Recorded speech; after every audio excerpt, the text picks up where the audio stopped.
కారం రంగు రుచితో ఉంటుంది. ఆచి మిరపపొడి అదరగొట్టే కారం రంగు రుచి.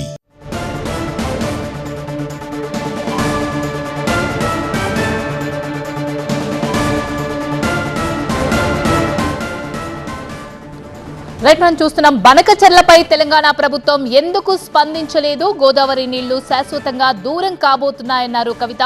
కేసీఆర్ తెలంగాణను 1 కోటి ఎకరాల మాగాణం చేసినందుకు నోటీసులు ఇచ్చారా అంటూ ప్రశ్నించారు. అసలు అది కాళేశ్వరం కమిషనేనా లేకపోతే కాంగ్రెస్ కమిషనా అంటూ ప్రశ్నించారు. కేసీఆర్ కు నోటీసులు ఇవ్వడం అంటే యావత్ తెలంగాణకు నోటీసులు ఇవ్వడమే అన్నారు. నోటీసులు ఇవ్వడాన్ని వ్యతిరేకిస్తూ జూన్ 4న మహాధర్నా నిర్వహించబోతున్నట్టు పోస్టర్ని రిలీజ్ చేశారు.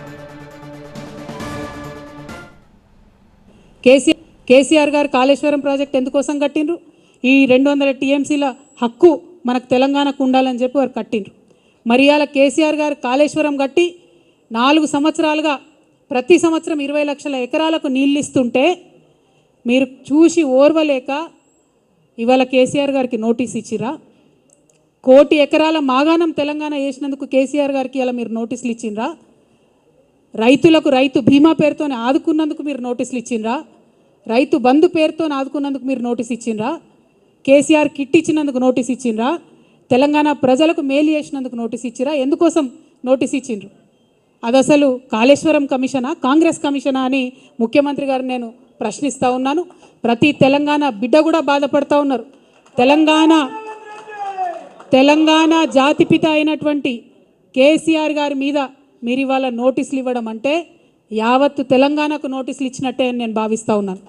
ఎందుకోసం ఈ మాట చెప్తా ఉన్నామంటే ఆ బక్కపల్సటి మనిషి ఒకసారి పిడికిలెత్తి బయలుదేరితేనే ఇవాళ తెలంగాణ రాష్ట్రం వచ్చింది. తెలంగాణ రాష్ట్రం వచ్చింది కాబట్టే మీరు ఇవాళ తెలంగాణ రాష్ట్రానికి ముఖ్యమంత్రిగా ఉన్నారు. అది మర్చిపోయి అటువంటి వ్యక్తికే మీరు ఇవాళ నోటీస్ ఇవ్వడం ఎందుకోసం ఇస్తూ ఉన్నారు?